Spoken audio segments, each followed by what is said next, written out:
نصلي ونسلم على الرسول الكريم أما بعد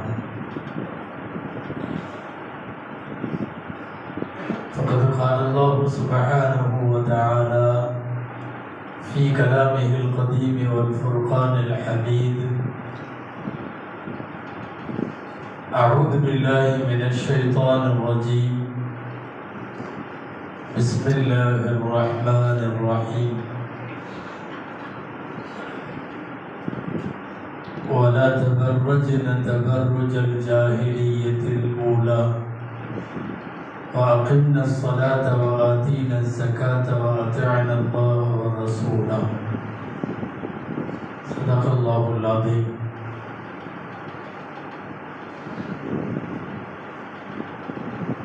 وقال رسول الله صلى الله عليه وسلم كمل من الرجال كثير ولم يكمل من النساء إلا 4 مريم بنت عمران وآسيا امرأة فرعون وخديجة بنت الخويلد وفاطمة الزهراء رضوان الله عليهم. அளவற்ற அருளாளனும் நிகரற்ற அன்புடையவனுமாகிய எல்லாம் வல்ல அல்லாஹ்வின் பெயரால் துவங்குகிறேன். அருமை நாயகம் முஹம்மது ரசூலுல்லாஹ் ஸல்லல்லாஹு அலைஹி வஸல்லம் அவர்களின் மீதும் நற்பாக்கியங்கள் நிறைந்த அவர்களுடைய உம்மத்தின் மீதும் குறிப்பாக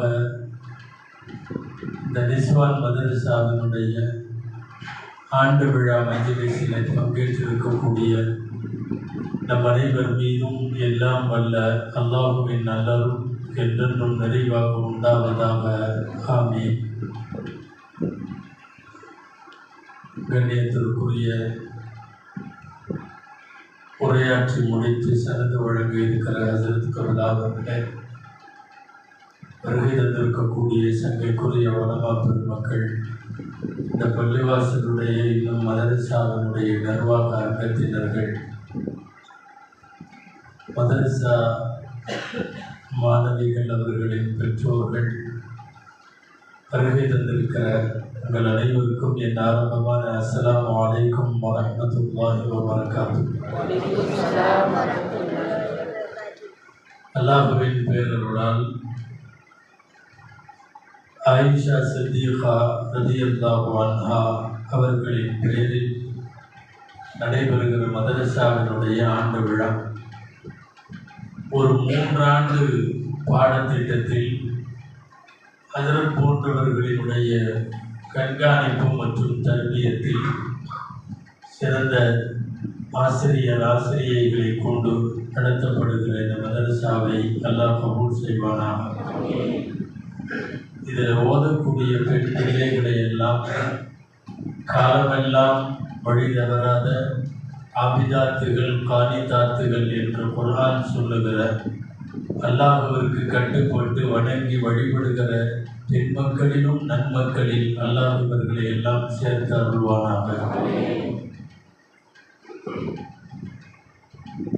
நாடு முழுக்க இருக்கக்கூடிய ஆயிரக்கணக்கான நிஸ்வான்களில் அநேகமாக 100கணக்கான நிஸ்வான்களுக்கு ஆயிஷா அம்மாவுடைய பெயர் வைக்கப்பட்டிருக்கிறது. இன்னும் பல 100 மதரசாக்களுடைய நிஸ்வான்களுக்கு ஃபாத்திமா ரலியல்லாஹு அன்ஹாவின் பெயர் வைக்கப்பட்டிருக்கிறது.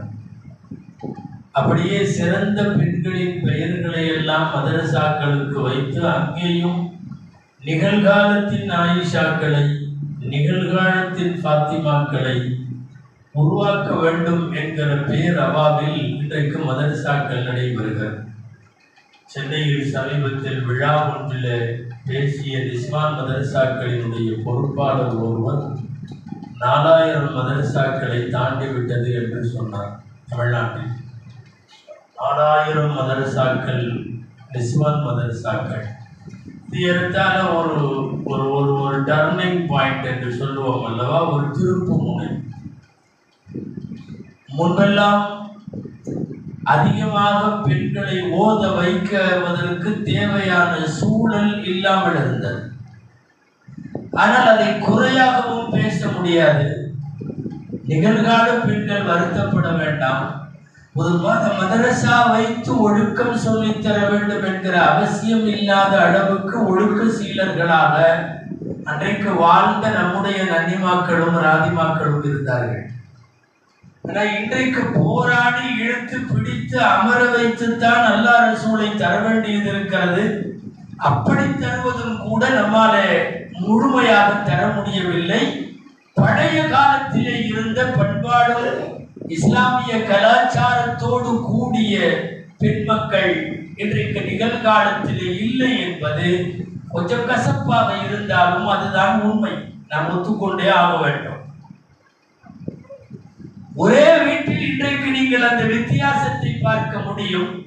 உங்களுடைய வீட்டில் 60 வயதை தாண்டிய பெண்ணும் இருக்கிறார், மூதாட்டியும் இருக்கிறார். 20 வயதில் உங்களுடைய மகளோ பேத்தியோ சகோதரியோ நிச்சயம் இருக்கிறார். ஆனால் 2 பேருக்கும் இடைவெளி, கால இடைவெளி, கலாச்சார இடைவெளி, பேச்சின் இடைவெளி, பழக்க வழக்கத்தின் இடைவெளி, பண்பாட்டின் இடைவெளி, இவைகளை எல்லாம் தெளிவாக பார்க்கலாம். உங்களோடு சரிக்கு சரியாக மல்லு கட்டி போட்டி போட்டு எதிர்த்து பேசுகிற சூழல் இருந்தால் அது 20. ஆனால் அல்லாஹுவை பயந்து அடக்கத்தோடு வாழுகிற பேசுகிற பெண் ஒரு வீட்டில் இருந்தால் அது 60. அடிக்கடி நான் சொல்லுவது உண்டு, தொழுதுட்டு இப்படி இந்த சந்து வழியா போறீங்கல்ல, நம்ம ஒரு தொப்பிதாரியோடு போறோம் இந்த சந்து வழியா. நாம் இப்படி போகும்போது நம்முடைய கோலம், நம்முடைய காட்சி, நம்முடைய தொப்பி தாடி இதையெல்லாம் பார்த்துட்டு சுவரோட போய் ஒரு அம்மா அப்படியே ஒட்டி நின்றுச்சுன்னு வைங்களேன், திரும்பவே இல்லை, ஒட்டி நின்றுச்சு. நீங்க போற வரையும் அந்த அம்மா அந்த இடத்த விட்டு கிடக்கல. முடிவே பண்ணிக்கலாம், பார்க்க வேண்டியதே இல்லை. அந்த வயசு 60க்கு மேல.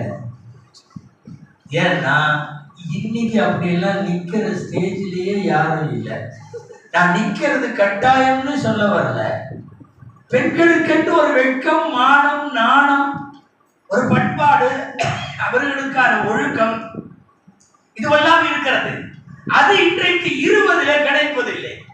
60களிடத்தில் இருக்கிற அடக்கமும் ஒழுக்கமும் 20களிடம் இல்லை என்பதை சொல்ல வேண்டும்.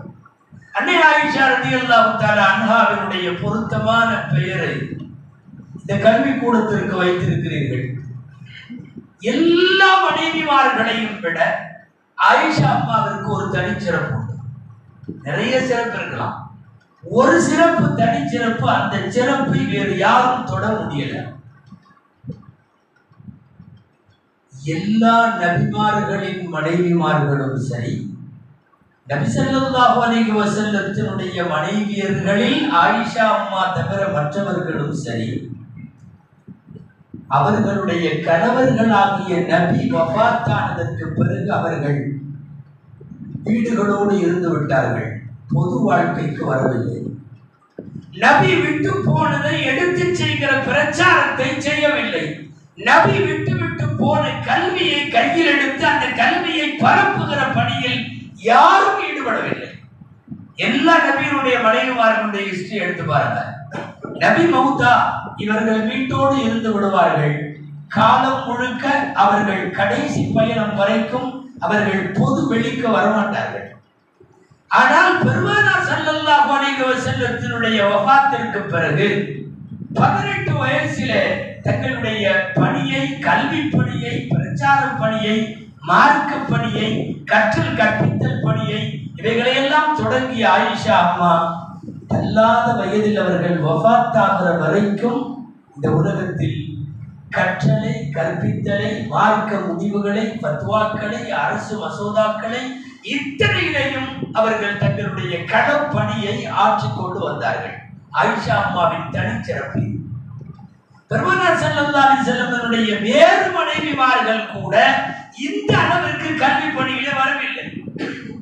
அல்லாமா சயீத் ரஹ்மத்துல்லாஹி அலைஹி, அல்லாமா மஸ்ரூக் ரஹ்மத்துல்லாஹி அலைஹி இப்படி எக்கச்சக்கமான இந்த உம்மத்தின் பெரிய மார்க்க அறிஞர்களை பட்டியலிட முடியும். இவர்களெல்லாம் ஒரு திரைக்கு பின்னாலே ஆயிஷா அம்மாவிடத்தில் ஓதியவர்கள். முஃபஸ்ஸிரீன்களில் திருக்குர்ஆன் விளக்க உரைகளை இன்றளவும் நமக்கு விளக்கி தருகிற, விண்டு தருகிற பேராற்றல் பெற்ற பெருமக்கள் நிறைய பேர். அவர்களுக்கு இல்மு வந்த வழி எங்கு தெரியுமா? ஆயிஷா அம்மாவிடமிருந்து வந்தது. ஆயிஷா அம்மாவிடமிருந்து வந்தது. சொல்லுவார்கள், இந்த உலகத்தின் தஃசீர்களுக்கெல்லாம் 2 வாசல் தான். ஒரு வாசலுக்கு இப்னு அப்பாஸுடைய வாசல் என்று பெயர், இன்னொன்றுக்கு ஆயிஷா அம்மாவினுடைய வாசல் என்று பெயர். அந்த 2 வாசலின் வழியாகத்தான் இந்த உம்மத்திற்கு குர்ஆனுடைய ஞானமே கொட்டப்பட்டது. ஆயிஷா ரலியல்லாஹு தஆலா அன்ஹா இந்த உம்மத்தின் அபாரமான ஆளுமை. உலமாக்கள் எழுதுவார்கள், இந்த மார்க்கத்தினுடைய நம்ம ஷரியத் சட்டம்னு சொல்றோம்ல, 4 பங்கு ஆக்கணுங்கன்னா 3 பங்கு தான் உலகத்தில் இருக்கிற மற்ற அறிஞர் பெருமக்களால் கிடைத்தது. 1 பங்கு முழுசா ஆயிஷா அம்மானால கிடைச்சதான். அதிலேயும் குறிப்பாக ஹிதாயா போன்ற நூல்களில் மேற்கோள் காட்டப்பட்டு சொல்லப்படுகிற முஹம்மதியன் லா என்று அறியப்படுகிற இஸ்லாமிய ஷரியத் சட்டத்தின் பெரும் பகுதி ஆயிஷா அம்மா இந்த உம்மத்திற்கு கொடுத்த சதகா. இதுவெல்லாம் ஆயிஷா அம்மா ரலியல்லாஹு தஆலா அன்ஹா அவர்களினுடைய மாபெரும் கல்வியின் தனித்துவங்கள்.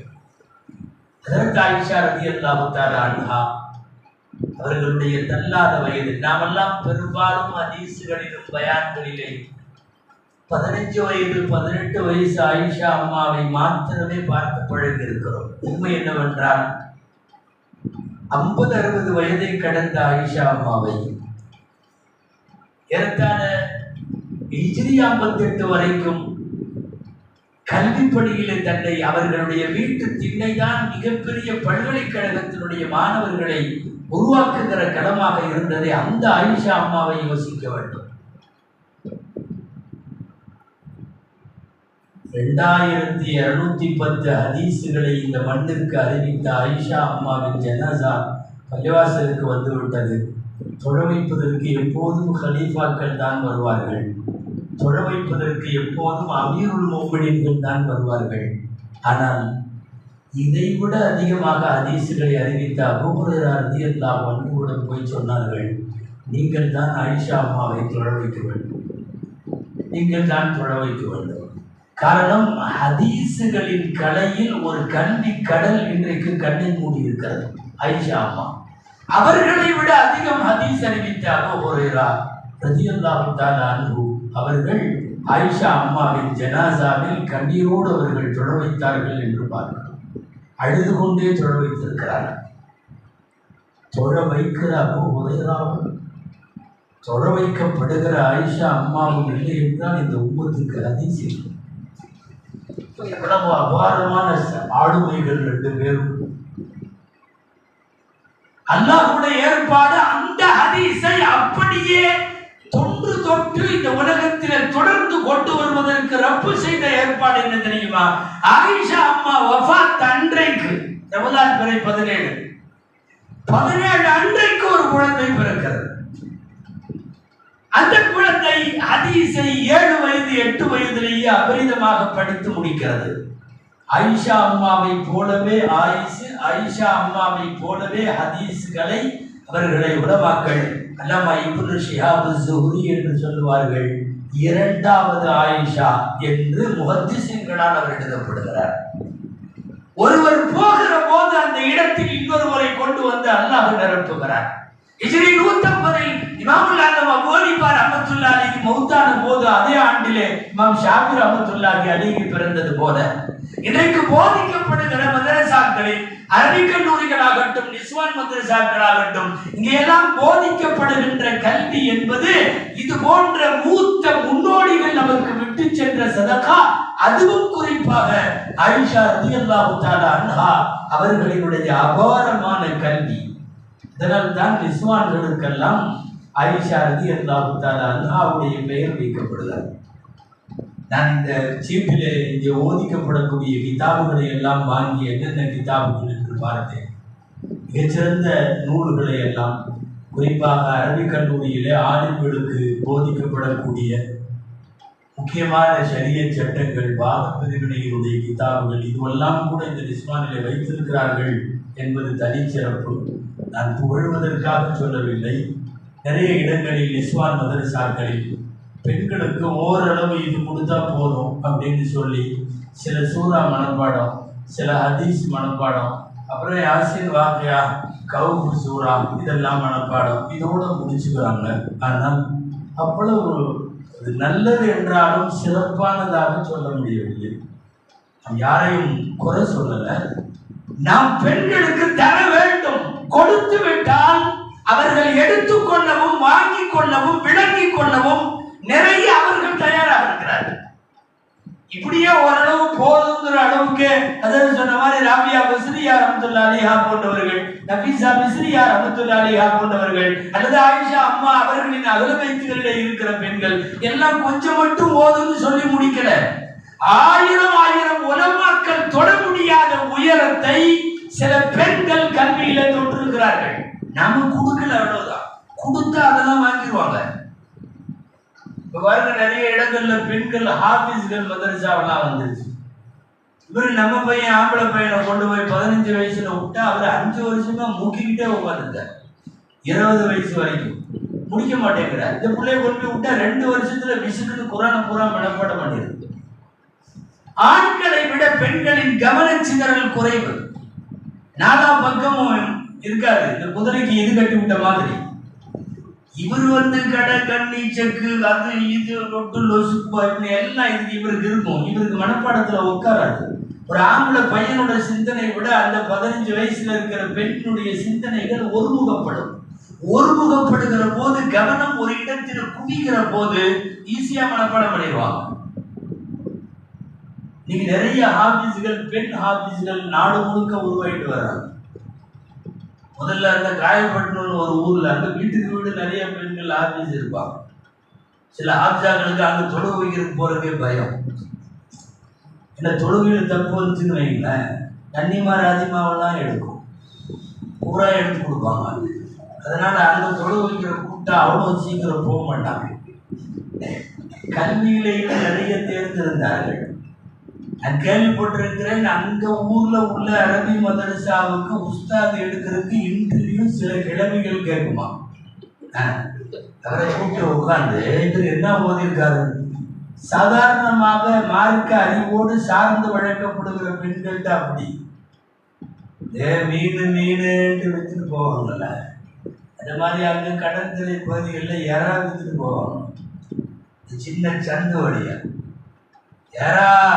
ஏறாண்டு போகணும். உள்ள இருந்து ஒரு கிழக்கு கயிறை ஏறாவா சர்ரை ஏறாவா? கயிறை ஏறானா நல்ல ஏறான்னு அர்த்தம், சர்ரை ஏறானா கெட்ட ஏறான்னு அர்த்தம். கயிறை ஏறாவா சர்ரை ஏறாவான்னு கேட்டுருக்கு. அந்த கூடையில உள்ளவ கயிறை ஏறாதான் எடுத்துக்கொண்டு இறங்கி வைக்கலாம். எதுக்கு சொல்றேன்னா, நாம் ரொம்ப காலமாக பெண்களுக்கு தரவில்லை. ஒருவேளை நீங்கள் கொடுக்க துவங்கினால் வாங்குவதற்கு அவர்கள் தயாராக இருக்கிறார்கள்.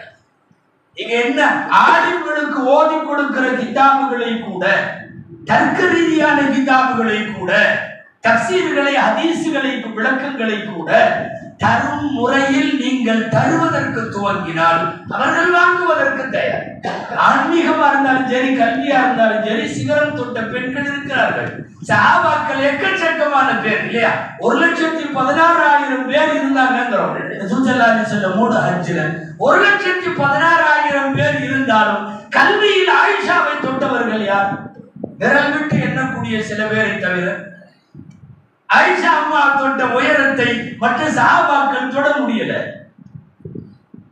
ஆன்மீகத்தில் நிறைய அவுலியாக்கள் தொட முடியாத உச்சத்தை ராபியா பிஸ்ரியா தொட்டார்கள். தர வேண்டிய முறையில் நாம் கொடுக்க துவங்கிவிட்டால் வாங்குவதற்கும் அதை ஏற்பதற்கும் அதை உள்வாங்கிக் கொள்வதற்கும் நிச்சயமாக பெண்கள் தயாராக இருக்கிறார்கள். வரலாறு முழுக்க படித்தார். எக்கச்சக்கமான பெரிய பெரிய ஆன்மீக செம்மல்கள் எல்லாம் தொட முடியாத உயரம் ராபியா பிஸ்ரியா அம்மையாருடைய.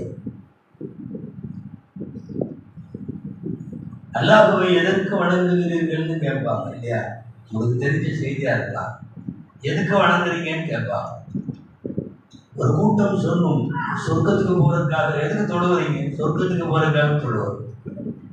இன்னும் சில பேர் சொல்லுவாங்க, இல்லை நரகத்துக்கு போயிடக்கூடாது அதனால தொழுகிறோம்.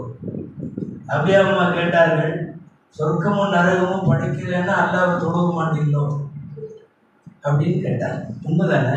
சொர்க்கத்துல போறதுக்காக தொழுகிறேங்கிற ஒரு குரூப், நரகத்துக்கு போகக்கூடாதுன்னு தொழுகிறேங்கிற ஒரு குரூப். இந்த ரெண்டையும் அல்லாஹ் படிக்கலைன்னா அப்பதான் கேட்டாங்க, நீங்க எதுக்காக தொழுகிறேன்? நான் அல்லாவுக்காக தொழுகிறேன், அல்லாவை அடையிறதுக்காக தொழுகிறேன். சொர்க்கமும் வேணாம் நரகமும் வேணாம். அவன் தூக்கி நரகத்துல போட்டா அது எனக்கு சொர்க்கம், அவன் தூக்கி சொர்க்கம் தான் எனக்கு பிடிச்சிருக்குன்னு போட்டா அது எனக்கு சொர்க்கம். திருப்தி அல்லாஹ்வுடைய திருப்தி. இந்த தத்துவத்தை, இந்த உயரத்தை ஆன்மீகவாதிகளிலேயே நிறைய பேர் அடைய முடியலையே.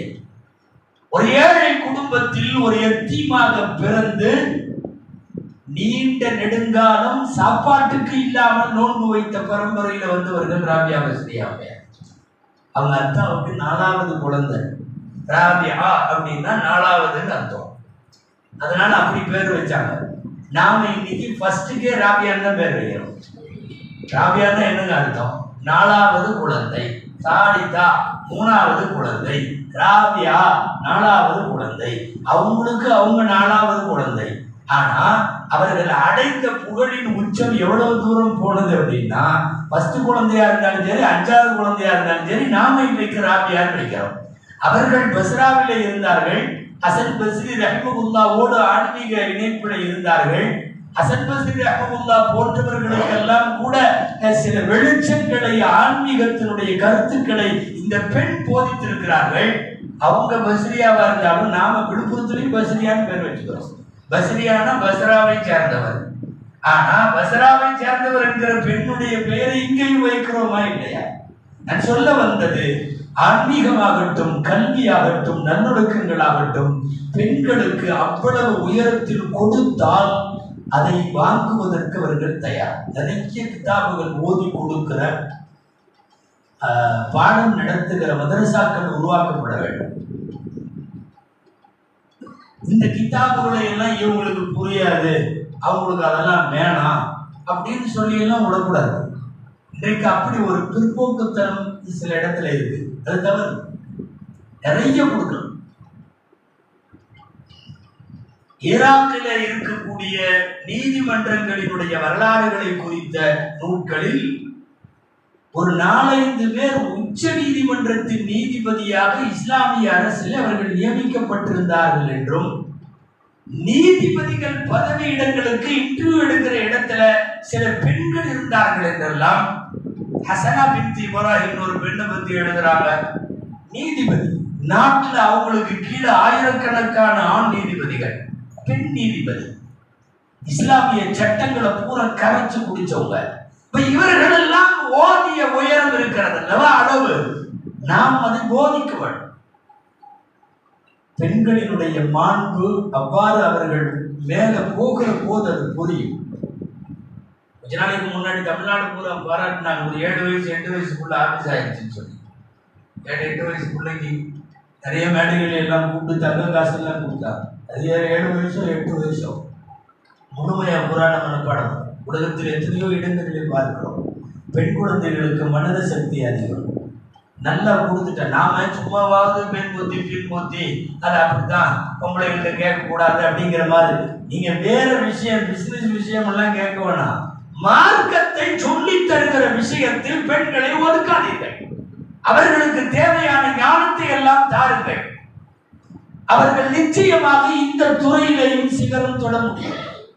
நம்மளும் சொல்ல போனா நிறைய வீடுகள்ல நீங்க சொல்றேன்னு வருத்தப்பட வேண்டாம், நம்ம ஆளுதான் வந்துட்டு இருப்பாங்க. நான் ஆம்பளைகளை சொல்றேன், அவங்க விவரமா இருப்பாங்க. சமயத்துல அவங்க தான் சொல்லி கொடுப்பாங்க, ஊரு கட்ட மாதிரி பண்ணாங்க,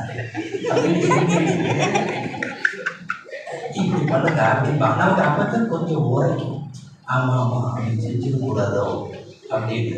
ஆனா இவர்களையே பார்த்தீங்கன்னா இவர் எம்ஏ பிடெக் அது இது அப்படி இப்படி போட்டு சூட்டு தொட்டு பயங்கரமா இருக்காரு. அங்க அந்த அம்மா தான் சொல்லி கொடுக்கணும், இப்படி எல்லாம் இல்லை, கூர் நேரெல்லாம் பேசாதீங்க அப்படிம்பாங்க. அப்புறம் தான் நமக்கு அந்த இது வரும். நிறைய விஷயத்துல நாம சொல்ல போனா ஃபெயிலியர் ஆயிடுவோம். அவங்கதான் நிறைய குடும்பங்கள்ல இருந்து இப்படின்னு சொல்லி நம்மையும் சேர்த்து நடத்துகிறார்கள். அப்ப அவர்களுக்கு தேவையான நல்ல சரியத்தை எல்லாம் கொடுத்துட்டா ரொம்ப நல்லா நடத்திடுவாங்கல்ல. நீங்க கொடுக்காததுனால என்ன ஆகுது தெரியுமா?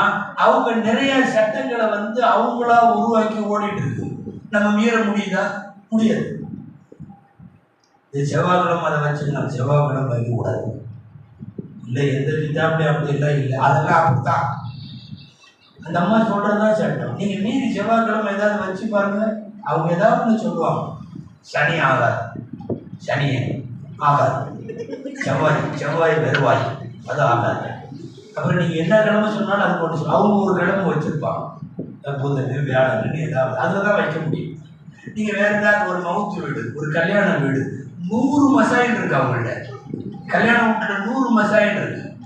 இப்படிதான் செய்யணும், இப்படிதான் உட்காரணும், இப்படிதான் திரும்பணும், இப்படித்தான் அளக்கணும், இப்படித்தான் போடணும், இப்படித்தான் கொடுக்கணும், நிறைய இருக்கும். இதை முன்னாடி வைக்கக்கூடாது, அதை பின்னாடி வைக்கக்கூடாது, இதை செஞ்சுட்டு தான் அதை செய்யணும், அதை செஞ்சுட்டு தான் இதை செய்யணும். நிறைய இந்த மசாயில் எல்லாம் நாம எந்த கிட்டாப்லையும் பார்த்துருக்க முடியாது. நாம பெரிய அஜத்துன்னு காட்டிட்டு இப்படி எல்லாம் இல்லை, நீ சரியா ஓதல,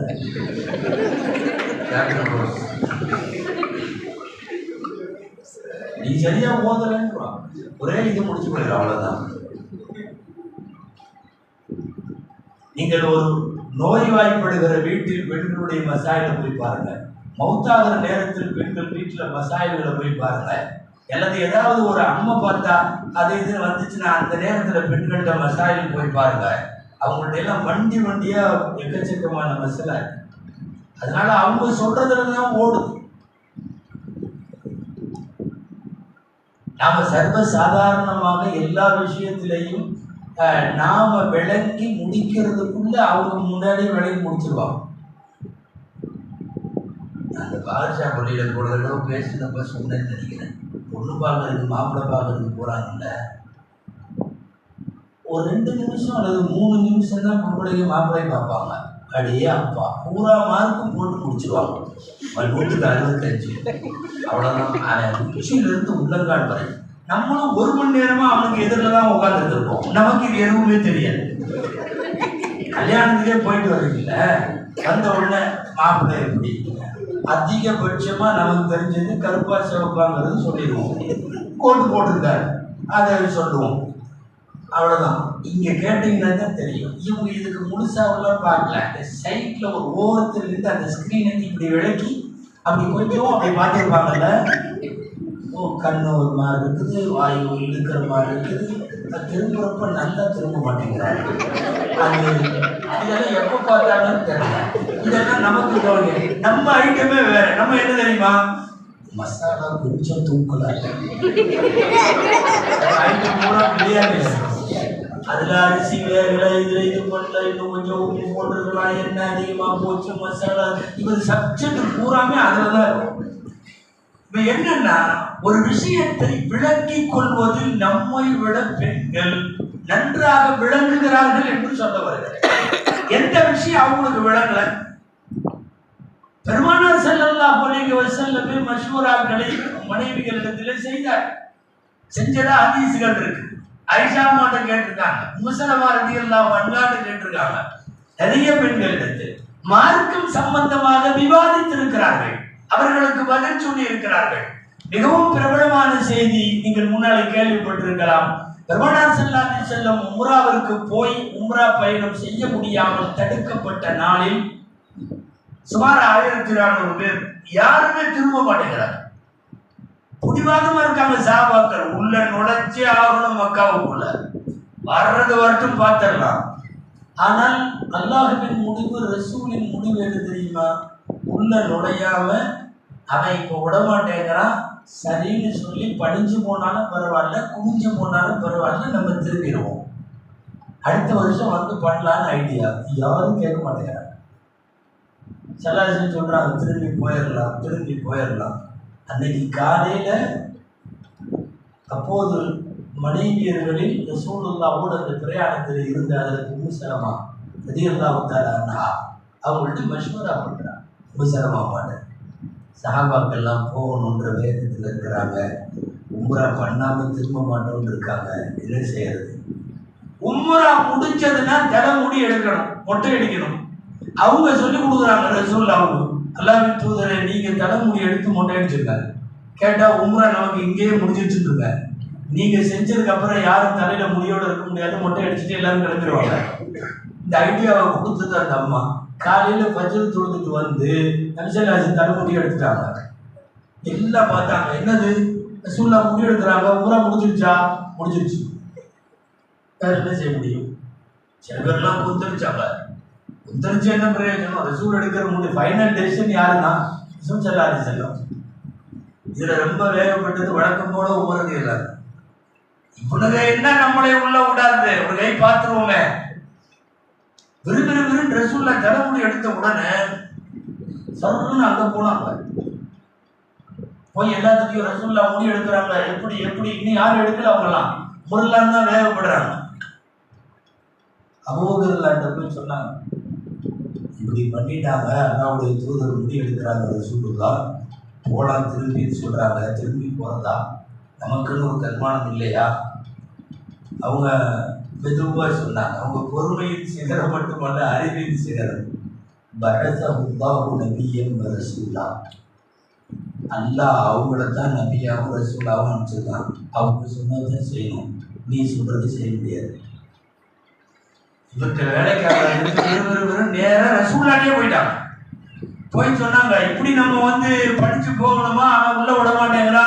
ஒரு கட்டத்துக்கு மேல ரசூல்லா அந்த வார்த்தையை சொன்னாங்க, பஅஸனி அல்லாஹு நபிய்யன் வ ரசூலா, அல்லாஹ் என்னை தான் ரசூலா அனுப்பிச்சிருக்கான்.